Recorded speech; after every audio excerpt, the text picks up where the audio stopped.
کہ ہم بھی اس منافقین کے گروہ میں شامل ہو رہے ہیں۔ مسند احمد کی ایک روایت میں حضور صلی اللہ علیہ وآلہ وسلم کا ارشاد گرامی ہے کہ القلوب اربعہ،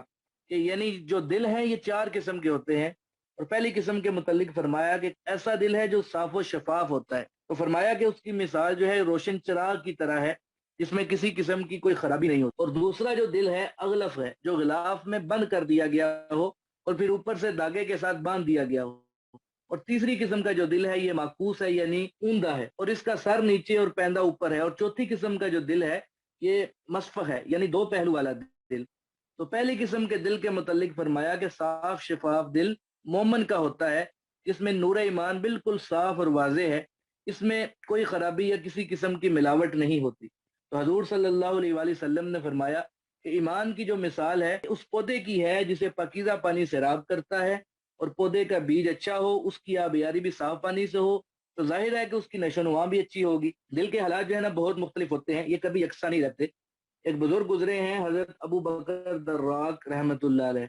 وہ فرماتے ہیں کہ دل پر 6 قسم کی حالتیں وارد ہوتی ہیں، یعنی حیات اور موت، صحت اور بیماری، بیداری اور نیند۔ فرماتے ہیں کہ دل کی حیات جو ہے وہ ہدایت کی مرہون منت ہے، اگر ہدایت نصیب ہو گئی تو سمجھ لیں کہ دل زندہ ہے۔ اور دل کی جو موت ہے یہ گمراہی سے واقع ہوتی ہے، کہ کسی قسم کی گمراہی دل میں پیدا ہو جائے تو سمجھ لیں کہ وہ دل مردہ ہو گیا، اس میں زندگی کی کوئی بھی رمق جو ہے وہ باقی نہیں رہی۔ کہ منافق کی مثال ایسے ہے او کصیب من السماء، جیسے آسمان سے بارش آتی ہے، جو ہے زور کے ساتھ بارش آتی ہے، بجلی کڑکنے لگتی ہے، تو اس کے اندر کیا ہوتا ہے، فیہ ظلمات،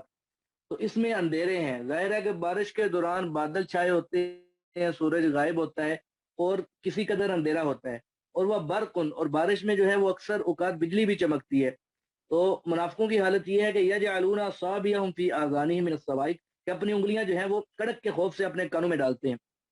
جب بارش کے دوران بجلی چمکتی ہے اور بادلوں میں گرج پیدا ہوتی ہے تو دہشت کے مارے یہ کانوں میں انگلیاں دے لیتے ہیں، حالانکہ یہ منہ سے بھاگ نہیں سکتے، کیونکہ واللہ محیط بالکافرین، اللہ تعالیٰ کافروں کو ہر طرف سے گرنے والا ہے، وہ پکڑنا چاہے گا تو فوراً ہی گرفتار کر لے گا۔ منافقین کا خوف اور ڈر جو ہے وہ انہیں اللہ کی گرفت سے بچا نہیں سکتا۔ تو فرمایا کہ یکاد البرق یخطف ابصارہم، قریب ہے کہ اللہ تعالیٰ ناراضگی کی وجہ سے ان کی آنکھوں کو واپس لے لے اور وہ اندھے ہو کر رہ جائیں۔ تو کلما اضاء لهم مشوا فی، جب بجلی کی چمک پیدا ہوتی ہے تو اس کی روشنی میں تھوڑی دور چلتے ہیں، وَإِذَا أَظْلَمَ عَلَيْهِمْ قَامُوا، اور جب اندھیرا چھا جاتا ہے تو ٹھہر جاتے ہیں۔ امام سیوطی رحمۃ اللہ علیہ فرماتے ہیں کہ اللہ تعالیٰ نے قرآن کریم میں کفر و شرک کا ذکر فرمایا ہے اور یہ اندھیروں کے ساتھ مشابہت رکھتے ہیں۔ آگے ہے کہ یا ایھا الناس اعبدوا ربکم الذی خلقکم والذین من قبلکم لعلکم تتقون، اے لوگو عبادت کرو اپنے پروردگار کی جس نے تمہیں پیدا کیا ہے اور ان لوگوں کی جو تم سے پہلے گزرے ہیں تاکہ تم بچ جاؤ۔ الذی جعل لکم الارض فراشا والسماء بناء وانزل من السماء ماء فاخرج به من الثمرات رزقا لکم فلا تجعلوا للہ اندادا وانتم تعلمون، وہی رب ہے جس نے تمہارے لیے زمین کو فرش اور آسمان کو چھت بنایا ہے اور آسمان کی طرف سے پانی اتارا ہے، پھر اس پانی کے ذریعے پھلوں سے تمہارے لیے روزی نکالی ہے، پس نہ ٹھہراؤ اللہ تعالیٰ کے لیے شریک اور تم جانتے ہو۔ اس کے اندر اللہ تعالیٰ تمام انسانوں کو مخاطب کر رہے ہیں۔ حضرت عبداللہ بن عباس رضی اللہ تعالیٰ فرماتے ہیں کہ قرآن پاک میں جہاں بھی یا ایھا الناس سے خطاب ہے تو وہاں روح سخن جو ہے وہ اہل مکہ کی طرف ہے، کیونکہ نزول قرآن کے زمانے میں اکثر و بیشتر وہی لوگ کفر میں مبتلا تھے، اور جہاں یا ایھا الذین آمنوا کہہ کر خطاب کیا گیا ہے تو ان سے مراد اہل مدینہ ہیں کہ انہوں نے اپنی رضا کے ساتھ اسلام قبول کیا تھا اور اسلام کی مرکزیت کے لیے انہوں نے بے شمار قربانیاں دی تھی۔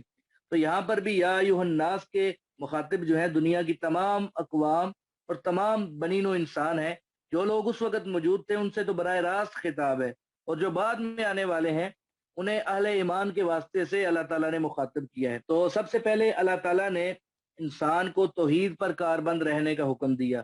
فرمایا کہ یا ایھا الناس اعبدوا ربکم، اے انسانوں اپنے رب کی عبادت کرو، اپنے رب کو وحدہ لا شریک مانو اور اس کی عبادت کرو، کسی اور کی عبادت نہ کرو۔ تو گویا اللہ تعالیٰ نے سب سے پہلے توحید جیسی سب سے اہم انسانی ذمہ داری کا ذکر کیا ہے، کیونکہ اس سلسلے میں اکثر لوگ جو ہیں وہ غلطی میں مبتلا ہو جاتے ہیں۔ آگے اللہ تعالیٰ نے دوسری صفت اپنی بیان کی کہ الذی خلقکم، انسان کو سب سے پہلے اور سب سے بڑی نعمت جو میسر آتی ہے وہ اس کا وجود ہوتا ہے،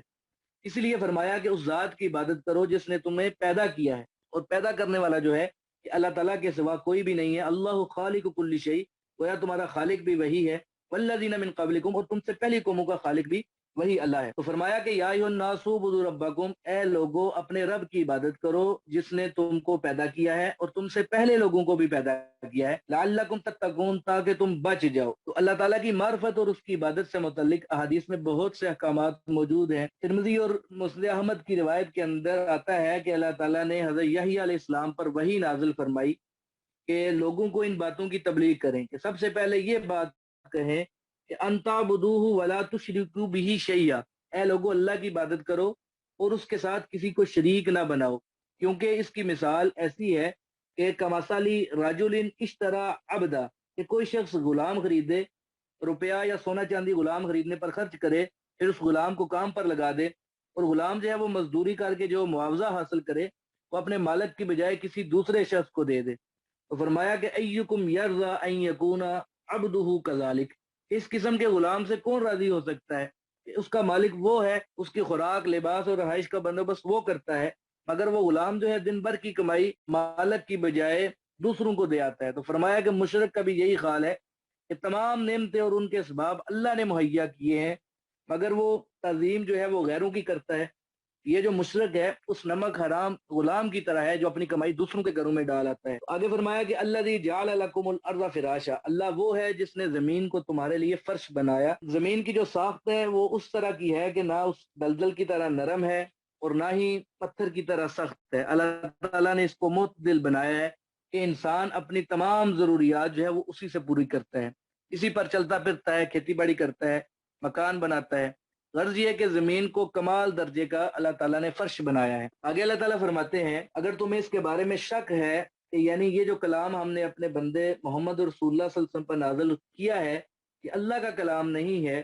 تو گویا اس کلام الہی کے ذریعے اللہ کے نبی کی نبوت کی تصدیق مطلوب ہے. نبی جو ہے وہ دعویٰ کرتا ہے کہ میں اللہ تعالیٰ کا پیغمبر ہوں, تو اس کی تصدیق کے لیے کسی معجزے کا ہونا ضروری ہے. تو حدیث کے اندر آتا ہے کہ حضور صلی اللہ علیہ وسلم کے 3000 سے زیادہ معجزات ہیں, مگر قرآن پاک جو ہے یہ حضور صلی اللہ علیہ وسلم کا خصوصی معجزہ ہے. آپ صلی اللہ علیہ وسلم نے فرمایا کہ اللہ تعالیٰ نے ہر نبی کو کوئی نہ کوئی خصوصی معجزہ عطا فرمایا, پھر جس کی قسمت میں ٹھہرا وہ ایمان لے آیا, اور میرا جو خصوصی معجزہ ہے وہ وہی الہی ہے جس کے ذریعے قرآن پاک جیسا بے مثال معجزہ عطا ہوا. تو اسی لیے آپ صلی اللہ علیہ وسلم نے ارشاد فرمایا کہ ارجو ان اکون اکثرہم تابعا یوم القیامہ, یعنی مجھے امید ہے کہ قیامت کے روز سب سے زیادہ پیروکار میرے ہوں گے, کیونکہ میرا جو خصوصی معجزہ ہے یہ پائیدار ہے اور دائمی ہے. باقی جو پیغمبر ہیں ان کے معجزات عارضی تھے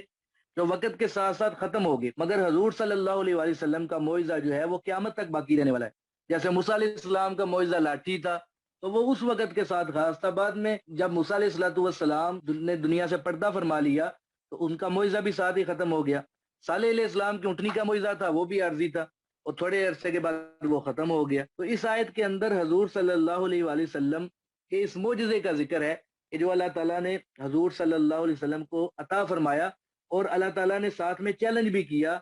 کہ اگر تمہیں اس معجزے میں شک ہے, اگر تمہیں شک ہے کہ یہ جو کلام محمد صلی اللہ علیہ وسلم تمہیں بتاتے ہیں, سناتے ہیں, یہ وہ اپنی طرف سے بنا کر لاتے ہیں, تو فاتو بصورت من مثلی, تو تمہیں چیلنج ہے کہ تم اس جیسی ایک صورت ہی بنا کر لے آؤ.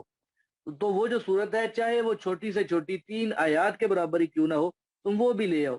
امام ابو بکر جساس رحمۃ اللہ علیہ یہ 4 صدی میں تھے, مفسر قرآن ہیں, تو آپ فرماتے ہیں کہ قرآن پاک کے اس چیلنج کو صدیاں گزر جانے کے باوجود کسی نے اس کا جواب دینے کی جرت نہیں کی,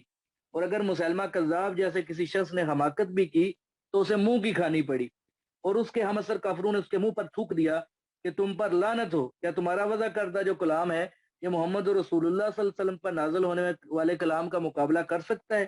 یہ تمہارے بس کا روگ نہیں ہے. تو قرآن پاک کا یہ اعجاز جو ہے یہ 14 صدیاں گزر جانے کے باوجود آج بھی قائم و دائم ہے, اور آج تک کوئی ایک صورت بھی قرآن پاک کے مقابلے میں بنا کر پیش نہیں کر سکا. تو عام مفسرین فرماتے ہیں کہ یہ چیلنج جو ہے یہ قرآن پاک کی فصاحت و بلاغت کے لحاظ سے ہے, کہ قرآن پاک جو ہے وہ ایسا فصیح و بلیغ کلام ہے کہ اس جیسی فصاحت و بلاغت آج تک کوئی دوسرا کلام جو ہے وہ پیش نہیں کر سکا. تو قرآن پاک نے چیلنج پیش کرنے کے بعد خود ہی اس کا جواب دیا کہ فَإِن لَمْ تَفْعَلُوا وَلَن تَفْعَلُوا, بس اگر تم نہ کر سکے اور ہرگز تم نہیں کر سکو گے, تو گویا پیش گوئی بھی کر دی کہ تم اس کلام پاک کے مثل کوئی کلام بنا نہیں سکو گے، اس کی ایک صورت جیسی کوئی صورت تم بنا نہیں سکو گے۔ تو پھر خبردار کیا کہ فتقوا النار، اس آگ سے بچو کہ اللہ تی وقودها الناس والحجارہ، کہ جس کا ایندھن جو ہے وہ انسان اور پتھر ہے۔ تو گویا دوزخ کی آگ میں قرآن پاک کے جو منکر یعنی کافر جلیں گے، اور پتھر جلانے کا مطلب یہ ہے کہ جس طرح کوئلے سے جلائی گئی آگ سخت ہوتی ہے، اسی طرح پتھر سے جلنے والی جو آگ ہے وہ شدید ترین سخت ہوگی۔ اور پتھر سے مراد وہ پتھر کے بت ہیں جن کی پوجا کی جاتی تھی، وہ بھی دوزخ کی آگ میں ڈالے جائیں گے۔ تو فرمایا کہ یہ ایسی آگ ہے اعدت للکافرین، جو کفار کے لیے تیار کی گئی ہے۔ تو کفار کا جو انجام بیان کرنے کے بعد اس مقام پر اللہ تعالیٰ نے کفار کو ڈرانے کے بعد، ان کا حال بیان کرنے کے بعد، ایمان والوں کا اللہ تعالیٰ نے حال بیان کیا اور ان کو بشارت سنائی کہ وبشر الذین آمنوا وعملوا الصالحات، کہ آپ ان لوگوں کو خوشخبری سنا دیجیے جو اللہ کی وحدانیت اور آپ صلی اللہ علیہ وسلم کی ختم نبوت پر ایمان لائے ہیں، کلام الہی کو سچا انہوں نے تسلیم کیا ہے، قیامت کو برحق جانا ہے، اور پھر اس کے ساتھ ساتھ شائستہ کام بھی کرتے رہے، یعنی نماز، روزہ، حج، زکوٰۃ وغیرہ بھی ادا کرتے رہے، صدقہ خیرات بھی کیا، حلال و حرام میں امتیاز بھی انہوں نے کیا، حقوق اللہ بھی ادا کیے اور حقوق العباد بھی ادا کیے۔ تو فرمایا کہ ان لہم جنات تجری من تحتها الانہار، ایسے لوگوں کے لیے اللہ تعالیٰ نے باغات تیار کیے ہوئے ہیں جن کے نیچے نہریں بہتی ہیں۔ تو فرمایا کہ کلما رزقوا منها من ثمرات رزقا، کہ جب جنت کے اندر ان کو پھل دیے جائیں گے تو قالوا هذا الذي رزقنا من قبل، تو کہیں گے کہ یہ تو وہی ہے جو ہمیں اس سے پہلے دی گئی۔ صحیح یہ ہے کہ ایک دفعہ جنتیوں کو پھل پیش کیے جانے کے بعد جب دوسری دفعہ ان سے ملتے جلتے پھل دیے جائیں گے تو جنتی لوگ کہیں گے کہ یہ تو وہی پھل ہیں جو ہمیں اس سے پہلے دیے گئے تھے، مگر جب وہ انہیں کھائیں گے تو ان کا ذائقہ جو ہے پہلے پھلوں سے بالکل مختلف ہوگا۔ تو اس کا معنی یہ ہے کہ جنت کے جو پھل ہیں دنیا کے پھلوں سے مشابہ ہوں گے، اور جنتی جو ہیں وہ انہیں دیکھ کر دنیا کے پھلوں پر قیاس کریں گے، مگر ان دونوں قسم کے پھلوں میں ذائقے کے اعتبار سے بڑی تفاوت ہوگی، یعنی ذائقہ ان کا ایک جیسا نہیں ہوگا، ذائقہ ان کا بدلا ہوا ہوگا۔ جنتیوں کے لیے ایک اور انعام کا اللہ تعالیٰ نے ذکر کیا کہ وَلَهُمْ فِيهَا أَزْوَاجٌ مُطَهَّرَةٌ، ان کے لیے پاکیزہ بیویاں ہوں گی۔ تو ان مادی نعمتوں کے علاوہ دوسرے مقام پر روحانی نعمتوں کا بھی ذکر ہے، تو فرمایا کہ وَلَكُمْ فِيهَا مَا تَشْتَهِي أَنفُسُكُمْ، اس میں تمہارے لیے ہر وہ چیز ہوگی جس کے لیے تمہارا دل کرے گا۔ تو جنتوں کی نعمتوں کی ایک اور خصوصیت یہ ہوگی کہ وہ کبھی بھی ختم نہیں ہوں گی۔ دنیا میں کسی چیز کے میسر آ جانے کے بعد انسان کو ہمیشہ یہ خطرہ رہتا ہے کہ کہیں یہ چیز جو میری ہے وہ ختم نہ ہو جائے، لیکن جنت کے اندر یہ خطرہ نہیں ہوگا، بلکہ جنت میں انسان کو جو نعمتیں دی جائیں گی وہ ہمیشہ ہمیشہ کے لیے دی جائیں گی۔ آگے اللہ تعالیٰ فرماتے ہیں ان اللہ لا یستحی ان یضرب مثلا ما بعوضۃ فما فوقها فاما الذین آمنوا فیعلمون انہ الحق من ربهم واما الذین کفروا فیقولون ماذا اراد اللہ بهذا مثلا یضل به کثیرا ویہدی به کثیرا وما یضل به الا الفاسقین۔ بے شک اللہ تعالیٰ نہیں شرماتا اس بات سے کہ بیان کرے مچھر کی مثال یا اس سے بھی بڑی۔ تو بہرحال جو لوگ ایمان لائے وہ جانتے ہیں کہ یہ حق ہے ان کے رب کی طرف سے، اور وہ لوگ جنہوں نے کفر کیا تو بس وہ کہتے ہیں کہ کیا ارادہ کیا اللہ تعالیٰ نے اس مثال کے ساتھ۔ اللہ تعالیٰ گمراہ کرتا ہے اس کے سبب سے بہت سے لوگوں کو، اور ہدایت بھی اس کے سبب سے بہت سے لوگوں کو دیتا ہے، اور نہیں گمراہ کرتا اس کے سبب سے مگر فاسقوں کو۔ تو الذین ینقضون عہد اللہ من بعد میثاقہ ویقطعون ما امر اللہ بہ ان یوصل ویفسدون فی الارض اولئک هم الخاسرون، وہ جو توڑتے ہیں اللہ تعالیٰ کے عہد کو، اس کو مضبوط کرنے کے بعد، اور قطع کرتے ہیں اس چیز کو جس کو اللہ تعالیٰ نے جوڑنے کا حکم دیا ہے، اور زمین میں فساد کرتے ہیں، تو یہی لوگ جو ہیں یہ نقصان اٹھانے والے ہیں۔ کفار جو ہیں وہ قرآن پاک کے متعلق یہ اعتراض کرتے تھے کہ اس میں بعض چھوٹی چھوٹی اور حقیر چیزوں کا ذکر ہے جو کہ اللہ تعالیٰ کے شایان شان نہیں ہے، کہیں مکھی کا ذکر ہے، کہیں مکڑی کا ذکر ہے، حالانکہ اللہ تعالیٰ تو بادشاہوں کا بادشاہ ہے۔ اس کا کلام بھی بہت اعلیٰ باتوں پر مشتمل ہونا چاہیے، کیونکہ ایک عام محاورہ بھی ہے کہ کلام الملوکی ملوک الکلامی، یعنی بادشاہوں کا جو کلام ہے کلاموں کا بادشاہ ہوتا ہے۔ تو جس طرح اللہ تعالیٰ کی ذات بلند و برتر ہے، اسی طرح جو ہے اس کا کلام بھی اعلیٰ اور عرفہ ہونا چاہیے، اس میں مکھی مچھر جیسی ادنا چیزوں کا ذکر نہیں ہونا چاہیے۔ تو اللہ تعالیٰ نے ان کے اس اعتراض کا جواب دیتے ہوئے فرمایا کہ ان اللہ لا یستحیی ان یضرب مثلا ما بعوضۃ فما فوقها، کہ اللہ تعالیٰ کی شان اور عظمت کے یہ ہرگز منافی نہیں ہے کہ وہ مچھر یا اس سے بھی کوئی بڑی چیز کی مثال بیان فرمائے۔ کیونکہ ان چھوٹی چھوٹی چیزوں کی مثالیں جو ہیں انسانوں کو سمجھانے کے لیے بیان کی جاتی ہیں۔ یہ تو بعض لوگوں کی عقل یا ان کے عرف کی کمزوری کی دلیل ہے کہ وہ بعض حقیر چیزوں کا تذکرہ مناسب نہیں سمجھتے، مگر حکمت کے اصول کے تحت ایسی چیزوں کے بیان کو ترک نہیں کیا جا سکتا، اور نہ ہی کسی سے خوف زدہ ہو کر یا کسی کو خوش کرنے کے لیے کسی چیز کا بیان جو ہے وہ روکا جا سکتا ہے۔ حقیر چیزوں میں بڑے مفید پہلو بھی ہوتے ہیں۔ قرآن پاک میں مکھی اور مکڑی کا ذکر ہے، تو ان کی مثال دے کر بہت سی مفید باتیں اللہ تعالیٰ نے سمجھائی ہیں، لہذا جو ایسی مثالیں ہیں ان کو ترک کرنے کا کوئی جواز نہیں ہے۔ مسلم شریف کی روایت کے اندر آتا ہے کہ حضرت سلیم رضی اللہ تعالیٰ عنہا نے حضور صلی اللہ علیہ وآلہ وسلم سے مسئلہ دریافت کیا اور تمہید کے طور پر عرض کیا کہ ان اللہ لا یستحیی من الحق، یعنی اللہ تعالیٰ حق بات کہنے سے نہیں شرماتے، تو میں آپ سے مسئلہ دریافت کرنا چاہتی ہوں کہ کیا عورت کو بدخوابی ہو جائے تو اس پر غسل واجب ہو جاتا ہے یا نہیں؟ تو آپ صلی اللہ علیہ وسلم نے فرمایا کہ ہاں، جب منی خارج ہو جائے تو اس پر غسل ہوتا ہے، جس طرح مرد کو احتلام ہو جاتا ہے اسی طرح بعض اوقات خواتین کو بھی جو ہے وہ رات کو سوتے میں احتلام ہو جاتا ہے، تو ان پر بھی غسل واجب ہوتا ہے۔ تو حدیث کے اندر بھی یہی الفاظ ہیں کہ اللہ تعالیٰ حق بات کو ظاہر کرنے سے نہیں شرماتا۔ تو حیا کی جو ہے وہ بہت سی قسمیں ہیں۔ حیا جو ہے انسان کی اس انکساری کو کہتے ہیں کہ جس کی وجہ سے کوئی شخص جو ہے وہ برے کاموں سے باز آ جاتا ہے۔ حیا انسانوں سے بھی ہوتی ہے، اللہ سے بھی ہوتی ہے، اسی لیے جب کوئی شخص برائی کا ارادہ کرتا ہے تو وہ چھپ کر کرتا ہے، کیوں؟ اسے انسانوں سے حیا آتی ہے کہ اگر وہ انسان دیکھ لیں گے تو کیا ہوگا۔ تو خدا تعالیٰ اگرچہ نظر نہیں آتا، مگر جب یہ یقین ہو جائے کہ اس کی نظر سے کوئی بھی فعل جو ہے وہ پوشیدہ نہیں ہے، تو پھر ذرہ بھر بھی خوف رکھنے والا شخص جو ہے وہ برے کاموں سے پہلے اللہ تعالیٰ سے حیا کرے گا، کہ اگرچہ کوئی دوسرا انسان اس کو نہ بھی دیکھ رہا ہو لیکن وہ اللہ سے ڈرے گا کہ اللہ تعالیٰ جو ہے وہ مجھے دیکھ رہے ہیں، میں کیوں یہ ایسا جو ہے غلط کام کروں۔ حیا کی ایک قسم جو ہے وہ حیا عبودیت بھی ہے، کہ ایک عابد اور زاہد جو ہے وہ اپنی تمام قوتیں اللہ تعالیٰ کی عبادت میں صرف کرنے کے باوجود یہ سمجھتا ہے کہ وہ اس کی عبادت کا حق ادا نہیں کر سکا، تو اللہ تعالیٰ نے اس پر جس قدر انعامات کیے ہیں، اگر وہ ساری عمر بھی عبادت میں لگا دے، یعنی پیدائش کے وقت ہی اللہ تعالیٰ اس کو فہم عطا کرے، سجدے میں وہ گر جائے اور ساری عمر اسی ایک سجدے میں گزار دے اور وہیں اس کی موت آ جائے، تو وہ اللہ رب العزت کی بارگاہ میں عرض کرے گا کہ مولا میں تیری عبادت کا حق ادا نہیں کر سکا۔ تو حیا عبودیت جو ہے وہ اسی چیز کا نام ہے۔ حیا جو ہے وہ اپنے نفس سے بھی ہوتی ہے کہ جب اسے کوئی شخص دیکھنے والا نہ ہو تو بعض اوقات انسان خود اپنے دل میں شرم محسوس کرتا ہے کہ میں کیا کر رہا ہوں، کسے دھوکہ دے رہا ہوں۔ تو یہ جو ہے یہ نفس کی حیا ہے۔ حیا کی ایک قسم حیا کرم بھی ہے۔ خود حضور صلی اللہ علیہ وآلہ وسلم کا واقعہ ہے کہ آپ صلی اللہ علیہ وآلہ وسلم نے بعض صحابہ رضوان اللہ علیہ مجمعین کو کھانے پر بلایا، تو کھانا کھا چکنے کے بعد وہ لوگ وہیں بیٹھ کر بات چیت کرنے لگے، تو یہ چیز جو ہے یہ حضور صلی اللہ علیہ وآلہ وسلم کو ناگوار گزری، مگر آپ صلی اللہ علیہ وآلہ وسلم نے حیا کرم کی وجہ سے انہیں زبان مبارک سے کچھ نہیں کہا، بلکہ اٹھ کر باہر چلے گئے تاکہ یہ لوگ بھی چلے جائیں، مگر وہ بیٹھے رہے اور باتیں کرتے رہے، حتیٰ کہ حضور صلی اللہ علیہ وآلہ وسلم جو ہے وہ دوبارہ تشریف لے آئے،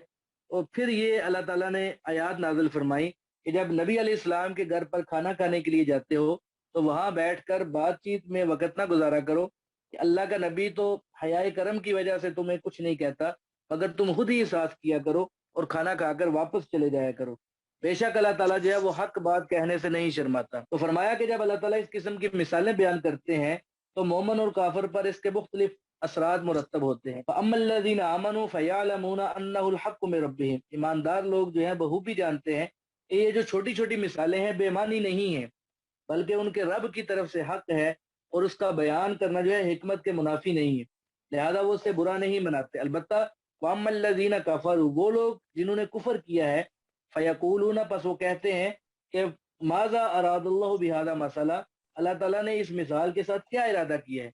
تو وہ لوگ جو ہے وہ تان کرتے ہیں اور مذاق اڑاتے ہیں اور تحقیر کرتے ہیں کہ ایسی معمولی چیزوں کی مثال بیان کرنے سے اللہ تعالیٰ کو کیا حاصل ہوگا۔ تو اللہ تعالیٰ جو ہے وہ اس کے جواب میں فرماتے ہیں کہ اس مثال کو معمولی نہ سمجھو، کیوں؟ یضل بہ کثیرا، اللہ تعالیٰ اسی مثال کے ذریعے بہت سے لوگوں کو گمراہ کرتا ہے۔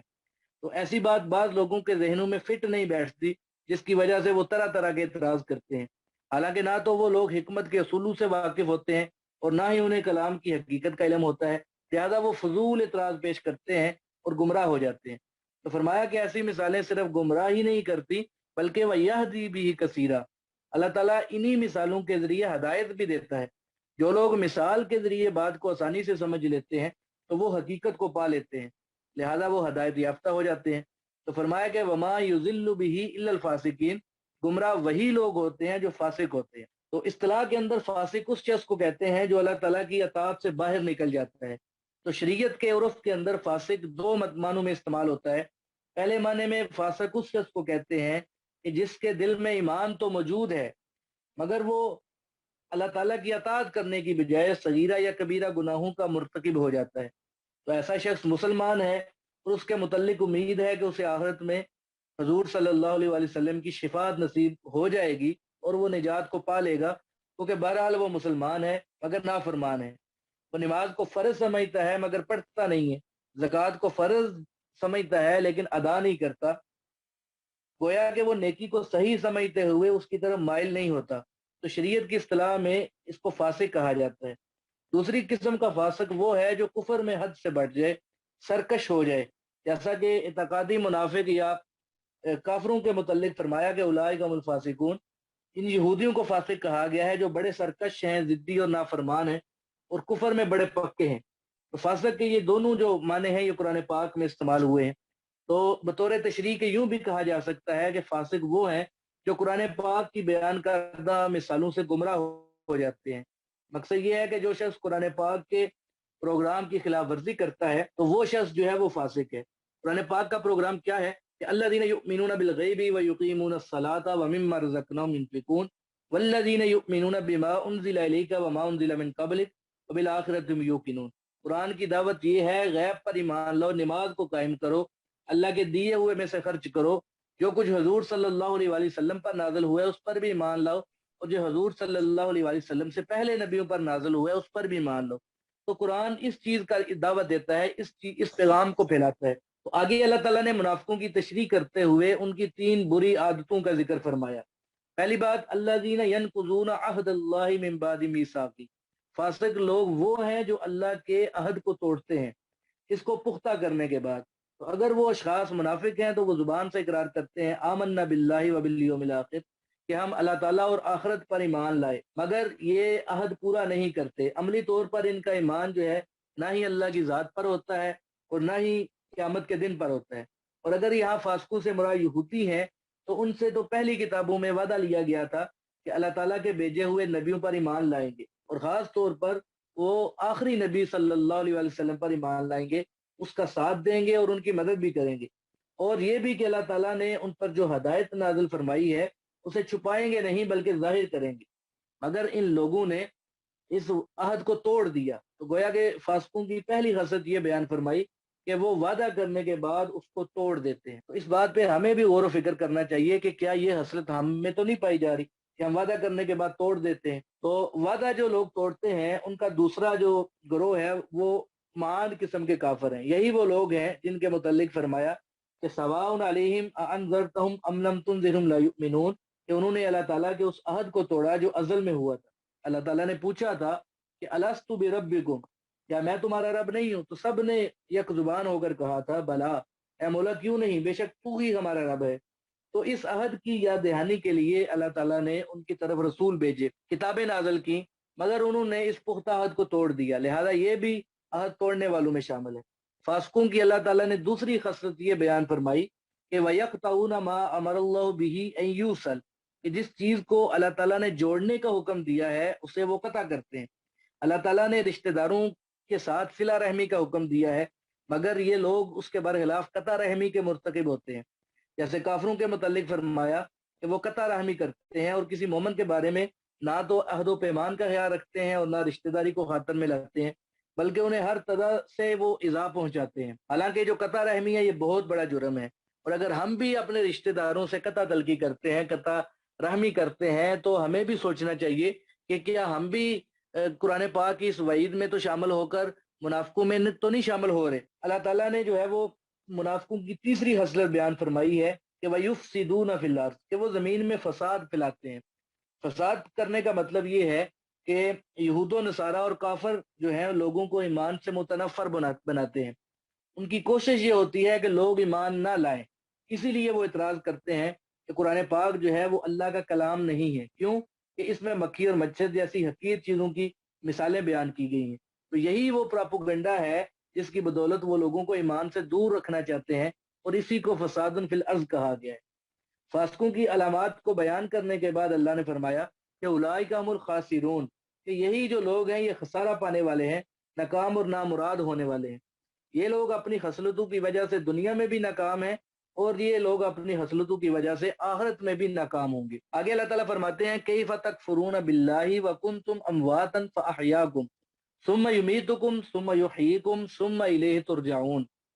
کہ کس طرح تم کفر کرتے ہو اللہ کے ساتھ حالانکہ تم بے جان تھے، پھر اللہ نے تم کو زندگی بخشی، پھر وہ تم پہ موت طاری کرتا ہے، پھر وہ تم کو دوبارہ زندہ کرے گا، پھر تم اسی کی طرح لٹائے جاؤ گے. آگے اللہ فرماتے ہیں هو الذی خلق لکم ما فی الارض جمیعا ثم استوى الی السماء فسواہن سبع سماوات وهو بکل شیء علیم، کہ اللہ تعالیٰ وہی ہے جس نے پیدا کیا ہے تمہارے لیے جو کچھ زمین میں ہے سارا، پھر وہ متوجہ ہوا آسمان کی طرف، بس برابر کر دیا ان کو 7 آسمان، اور وہ ہر چیز کا جاننے والا ہے. تو اس مقام پر اللہ تعالیٰ نے اپنی بعض نعمتوں کا ذکر کر کے انسانوں کو مخاطب کیا ہے کہ کیف تکفرون باللہ، کہ یہ انعام پانے کے باوجود تم اللہ تعالیٰ کی ذات کا کیسے انکار کر سکتے ہو. تمہارا جو انکار ہے وہ محض جہالت، ضد اور ہٹ درمی کی بنا پر ہے. تو تکفرون باللہ میں نہ صرف خدا کے ساتھ کفر کرنے کا بیان ہے، بلکہ اس میں ایمان لانے کی دوسری چیزیں بھی شامل ہیں. یعنی تم اللہ کی وحدانیت پر ایمان کیوں نہیں لاتے، اس کے کلام کا کیسے انکار کرتے ہو، اور اس کے بھیجے ہوئے رسولوں کو تم کیوں نہیں مانتے. آگے اللہ تعالیٰ نے انسان کی موت اور حیات کا ذکر کرنے کے بعد دیگر انعامات کا جو ہے وہ اجمالی حقہ اللہ تعالیٰ نے پیش کیا ہے، اور موت اور حیات کا بھی اللہ تعالیٰ نے یہاں پر ذکر فرماتے ہوئے فرمایا کہ ان تمام دلائل کے باوجود کیف تکفرون باللہ، تم کیسے اللہ کے ساتھ کفر کر سکتے ہو کہ وکنتم امواتا، کہ تم بے جان تھے، فاحیاکم، تو اللہ تعالیٰ نے تم کو زندگی بخشی. مطلب یہ کہ تم اپنے باپوں کی پشتوں کے اندر بالکل بے جان تھے، پھر اس نے تمہیں ماؤں کے رحم کے اندر منتقل کیا، اور اس کے بعد اللہ تعالیٰ نے تمہیں زندگی بخشی اور تمہیں وجود جیسی نعمت عطا فرمائی. تو گویا تمہیں اللہ تعالیٰ نے وجود دیا ہے، اور اس کے بعد پھر ایک وقت ایسا آئے گا ثم یمیتکم، پھر وہ تمہارے اوپر موت طاری کرے گا، ثم یحییکم، پھر قیامت کے دن تم کو زندہ کرے گا. دیکھو کہ یہ سارا تصرف جو ہے اللہ کا ہے، جو پیدا بھی کرتا ہے، جو مارتا بھی ہے، اور مارنے کے بعد جو پھر زندہ کرے گا. تو یہ ساری چیزوں کا مالک اللہ ہے، سارا کچھ کرنے والا اللہ کی ذات ہے. اور پھر اللہ آخر میں فرماتے ہیں موت و حیات کی اس کشمکش کے بعد انسان کو یوں ہی نہیں چھوڑا جائے گا، بلکہ وہ انسانی اعمال کا محاسبہ بھی کرے گا.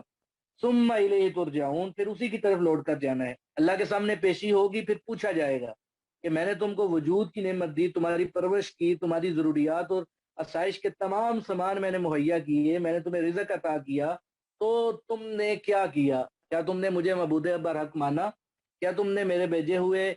نبیوں کی بات کو مانا، ان پر ایمان لائے، اپنی زندگی میرے بتائے ہو رستے کے مطابق گزاری، یا اپنی منمانی کرتے رہے؟ تو یہ قیامت کے دن پوچھا جائے گا. تو انسان کی موت و حیات کا ذکر کرنے کے بعد دیگر انعامات کا اجمالی خاکہ اللہ نے پیش کیا کہ هو الذی خلق لکم ما فی الارض جمیعا، کہ اللہ نے زمین میں جو کچھ بھی پیدا کیا ہے وہ سارا تمہارے فائدے کے لیے پیدا کیا ہے. غذا ہے، لباس ہے، پانی، ہوا، نباتات وغیرہ، یہ سارے انسانی مفاد کے لیے ہیں. بعض چیزیں جو ہیں وہ براہ راست انسانی مفاد کے لیے ہیں، اور بعض چیزیں جو ہیں وہ بالواسطہ طور پہ انسانی مفاد کے لیے ہیں. حضرت ابو ہریرہ رضی اللہ تعالیٰ عنہ کی روایت ہے کہ اللہ تعالیٰ نے مٹی کو ہفتے کے دن پیدا کیا، اور جمعے کے روز نماز عصر کے بعد آدم علیہ الصلوۃ والسلام کی تخلیق ہوئی. یہ سب چیزیں جو ہے پہلے پیدا کر دی گئی تھی. اللہ تعالیٰ جانتا تھا کہ نوع انسانی کی جو مصلحت ہے فرشتوں کے بغیر مکمل نہیں ہو سکتی، اس لیے انسان کی تخلیق سے کروڑوں سال پہلے فرشتوں کو اللہ تعالیٰ نے پیدا کیا. ان میں جبرائیل، میکائیل اور دوسرے فرشتے بھی شامل تھے، ان میں مقرب فرشتے بھی ہیں. تو یہ سارے کے سارے انسان کی مصلحت کے لیے ہیں، تاکہ انسان جو ہے وہ درجہ کمال تک پہنچ سکے. تو زمین کی تمام اشیاء کی تخلیق کا ذکر کرنے کے بعد اللہ نے فرمایا کیا انسانوں، میں نے تمہارے لیے صرف زمین ہی پیدا نہیں کی، بلکہ ثم استوى الى السماء، پھر اللہ آسمانوں کی طرف متوجہ ہوا تو فسواہن سبع سماوات، بس برابر کر دیا ان کو 7 آسمانوں میں. یعنی طے در طے جو ہے وہ اللہ تعالیٰ نے 7 آسمان پیدا فرمائے. اور زمین سے آسمان تک اور ایک آسمان سے دوسرے آسمان تک جو ہے یہ 500 سال کا فاصلہ ہے. تو اللہ تعالیٰ نے اتنے جو دبیز آسمان پیدا کیے ہیں، اور آگے فرمایا کہ وَهُوَ بِكُلِّ شَيْءٍ عَلِيمٌ، تو وہ ہر چیز کا جاننے والا ہے. اس کے علاوہ ہر چیز کو جاننے والا اور کوئی نہیں ہو سکتا، لہذا عبادت بھی اسی کی کرنی چاہیے جو علیم کل بھی ہے اور قادر مطلق بھی ہے. ان اللہ علی کل شیء قدیر، جو قادر ہے، جو خالق اور رب ہے، اس کے سوا کوئی الہ اور ہو ہی نہیں سکتا. تو اس لیے عبادت بھی صرف اسی کی ہونی چاہیے، اللہ کے سوا کسی اور کی عبادت بھی نہیں ہونی چاہیے.